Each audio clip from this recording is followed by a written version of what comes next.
What up guys, Super Metal 983 here to bring you another episode of Super Metal Recommendations, and I believe this is episode 13 of the series so far. And yeah, I know I said I was going to get a bit more frequent with these Super Metal recommendations, but that keeps on falling dead in the water if you ask me. I mean, the 2018 Honourable Mentions special that I was planning is kind of fell through a little bit. I've just kind of left it far too long, so I guess over the next couple of Super Metal recommendations I'll maybe pick out some 2018 releases to talk about that I'm still jamming and stuff like that, but we'll see what happens in the upcoming future. I'm not going to try to plan too much ahead, but I do want to try and get this a bit more frequent, so let's try and do that today. But a little bit of backstory behind this one, just a little one, just a wee one. Ever since I started my band, my new band, Cenotaph, I've really been jamming a lot of deathcore over the past, let's say, 9 months or so, you could say. And it's kind of pushed us away from the death metal sort of, I wouldn't say enjoyment factor, but like, I've not really been having a taste for death metal recently, you know, but fairly recently, my band member Tom, he told us to check out a couple of death metal releases, and when I discovered them, I was really in love with these releases. So I thought, you know what, I'm gonna see what I missed out on in the death metal circuit fairly recently. So I discovered a couple of albums in there that we'll talk about in future videos and stuff like that, but I have got a couple here today. And you know what, I thought, you know what, I'm going to do another Death Metal Spectacular, and obviously this is part 3, if I'm not mistaken. So I've got 5 releases to talk about, 4 of which are Death Metal, and 1 of which is a Black Metal release, but we'll get to that in a second. So we're going to start off with some Death Metal, and we're going to start off with some 2016 Death Metal in the shape of Chthe'ilist, with their debut album called, yeah, I'm not even going to attempt to pronounce that, but yeah, this one, their debut album.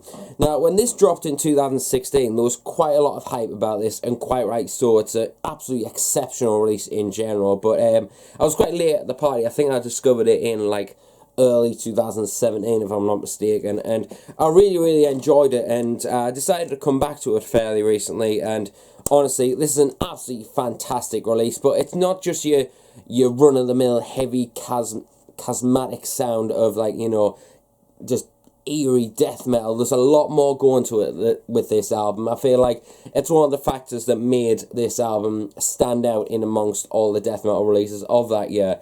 Yeah, it's very heavy, it's very doomy and gloomy sounding, and just very savage and atmospheric at the same time. But I think, like, one of the things what satisfies me with this album is the bass tone on this album, and the overall tones on this album in general are fantastic. But I feel like the slap bass elements on this album definitely cut through the mix so far and just make it just put you in awe just listening to it. And I feel like that is definitely a factor what I love about this album, makes it stand out in amongst the death metal genre. So if you haven't heard the debut album from Chthe'ilist, make sure you do. It's an absolutely fantastic album, very atmospheric but still repulsively heavy. Awesome stuff. If you're a fan of Blood Incantation or Fiona Brown, for example, I think you'll find something you'll love about that band. The next one is one of them that I've recently discovered from 2018's death metal releases, and that is the new Obliteration album entitled, what's this one called? Cenotaph Obscura, and it's also a newer release to me collection. And this really impressed me when I first heard it. This was my first introduction to the band. I know they've got a few albums under them, but yeah, this is my first proper introduction, and this is some really gnarly sounding death metal from 2018, and I feel kind of sad that I missed out on some of these releases in 2018, because in all honesty, over the year I didn't really listen to as much death metal as I'd expected to, but yeah, I'm catching up, so let us be. But yeah, this is some really sick stuff. If you love bands like Autopsy, for example, then this is definitely up your alley. It's really savage sounding, but it's really dark and very just repulsive, if you ask me. I absolutely love this stuff, and to get back into death metal and this one to be one of the first ones to, you know, take me face off, then this is definitely a one for you. So, like as I said, if you're a fan of Autopsy, definitely give this album a chance. It's absolutely fantastic, if you ask me. And now we'll move on to the oddball release, the black metal release. And this is by one of my all-time favourite bands, and this band has produced my favourite black metal, or atmospheric black metal album of all time, and honestly, I absolutely love that album. I can't fault it, 10 out of 10. But I never talked about their follow-up album, and you'll probably know straight away who I'm talking about. I'm talking about Wodensthrone with their sophomore album entitled Curse. Now, this album came out in, I believe, 2012. Yeah, 2012 it came out under Candlelight Records. And this one quite surprised me when it first came out, I'm not going to lie. It didn't have as much of a eerie atmosphere that Lost did, which is one of the key factors that I love about that. The eeriness and the beauty that is withheld on that album is just something to behold, if you ask me. But this one definitely takes on board a different character to it, because it's still very atmospheric. It's still got the folky elements thrown in there for good measure, and it's still very, very atmospheric. But it holds a little bit more of a I would say a more of a gritty, more cleaner production sound, and a more a higher quality production behind it. But I feel like that definitely makes it stand out compared to Lost. Like, Lost has the atmosphere, whereas this one has a bit more of a bit of a more grit and a bit more bite to it, you could say. But it definitely has the atmosphere to swoop you off your feet. I mean, this is another album I've said about Lost, where I listened to it when I was out on a ramble and stuff like that, and that changed my perspective on that album and just made it become one of my favourites of all time. I did the same with this one, and it didn't give us the same chilling factor, I'm not going to lie, but it's still a breathtaking album to listen to, and this is still an album that I do listen to quite a lot, and it's definitely one that when I was picking out albums, I thought, yep, I haven't talked about that album much before, so, and I have got the vinyl copy of this album, but this is definitely something. If you weren't keen on Loss's eerie ambient sort of atmosphere on there, then definitely give this one a chance, because who could I compare it to? I would compare it more to the overall sound that Winterfire is going for, to be honest. Whereas Lost I'd more compare with the likes of Agalloch, for example. So yeah, that's a perfect comparison, I would say. But yeah, make sure you check out Curse by Wodensthrone. I just hope one day that they return, because I know it's probably not going to happen, but what can you do? It's still a damn fine album, and at least a 9 out of 10 if you ask me. Now, next up is another death metal release that Tom recommended us, and this one, for me, out of all the death metal releases that I've checked out fairly recently, this one has to be my favourite. It's gnarly, it's gritty, and it's just absolute filthy sounding. It's just absolutely fantastic. I'm talking about Lick with their second album entitled Carnage, which was released last year, I believe so, yeah, under Metal Blade Records. Now, I haven't checked out their debut album, and I think after hearing this I might need to, but yeah, this one is absolute carnage. The title says itself, it's absolute carnage listening to this album. Like, I've really got a taste for the whole Swedish death metal sort of style, you know, with the likes of Bloodbath, which we'll come to in a little bit, spoiler, Entomb, Dismember, all those other bands that you know and love. I've really developed a love for that overall sound, that really necro sound in death metal, and going back into, dwelling into some of those bands like Entomb and Dismember, like I said, has really evolved me love for that sort of style. Like, I always did have a love for that style, and to come back to it, and it's the magic still to be there, and especially with this album, it's definitely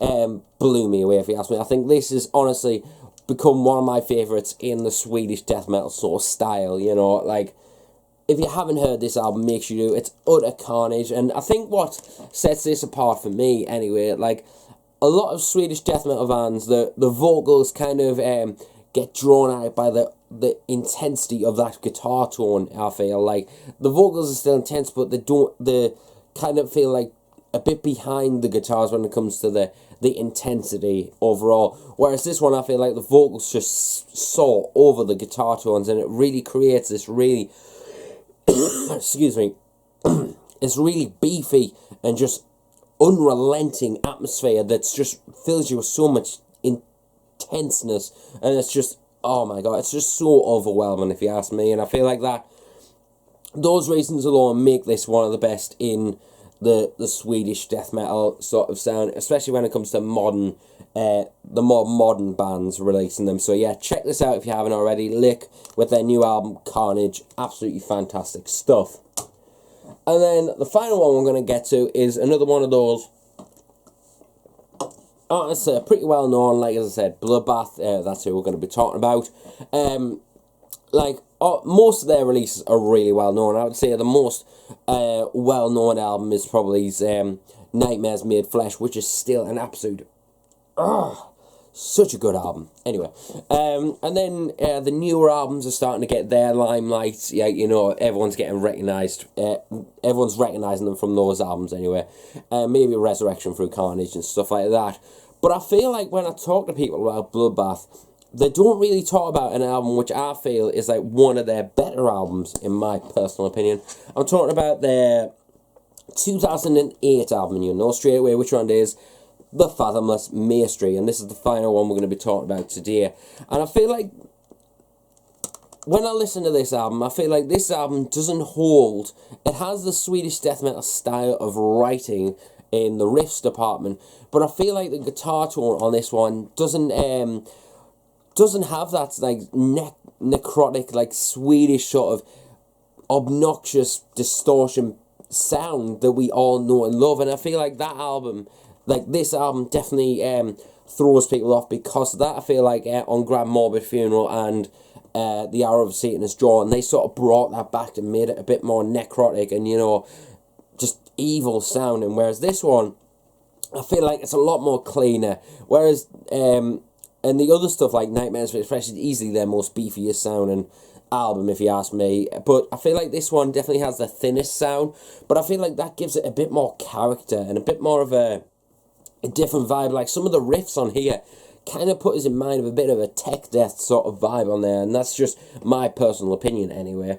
But I feel like overall the album itself, when listening to it, is such a pleasure to listen to. I mean, this was the I remember getting the promo, like a cardboard sleeve promo from a friend of mine, and I remember listening to, I think it was Isos, I believe it's called, the 6th track on this, and really being blown away by that song and really enjoying it. And I was like ever since I got that promo, I looked around for that album for years, and I finally got the album, and I listened to it properly, obviously properly, you know what I mean, and I was just like, this is just absolutely fantastic, and it's still, in my opinion, one of the most underrated Bloodbath albums and underrated death metal albums from some of the big giants of death metal. Like, I'd consider Bloodbath maybe one of the giants in death metal personally. But everyone knows the song, the likes of Mock the Cross, for example. Everyone knows that song. But I feel like as a whole, the album just has this really dark, sinister atmosphere that Bloodbath very well known for. But I feel like the production kind of puts people off a little bit. But I feel like the songwriting and everything to do with this album is absolutely fantastic. It's just a different flavour compared to what Bloodbath have done in the past and present, you know. So yeah, if you haven't heard this album, then definitely give it a shot, if you ask me. But don't expect it to be like the whole necrotic sort of like typical Swedish death metal sound that we know from the past, you know, Grand Morbid Funeral and The Hour of Satan is Drawn. Just expect something a little bit cleaner, but has a bit more of a Nightmares Made Flesh sort of songwriting behind it. That's the best way I can describe it. And if I'm not mistaken, this was the album that featured the singer from Hypocrisy on vocals, if I'm not mistaken. So yeah, if you haven't checked out this album, I could be wrong, correct us down below if you have. If I'm right or wrong, please let us know, so I don't look like a Burke, even though I probably already do. But yeah, make sure you check out this album. So we're going to run back through these albums. So we've got Bloodbath with the Fathomless Maestry, or Mastery, however you pronounce it. And then we've got Lick with Carnage, Wodensthrone with Curse, some great atmospheric black metal, Obliteration with Cenotaph Obscura, was that right? Yeah. And then we have Chthe'ilist with their debut album, which I'm not even going to attempt to pronounce, but yeah, check this one out if you love your avant-garde death metal and techy sort of stuff, but it's not like wankery tech metal. It's just got that really tasteful tech in the middle. But anyway, yeah, make sure you check out all those albums, and this has been another Super Metal recommendations. As I said, I've got a couple of releases that I would like to talk about, but I'm just kind of piecing the albums together, making sure the flow really nicely, so we'll see what happens in the upcoming future. But I'll see you until the next video, and remember, stay metal, and I'll see you later.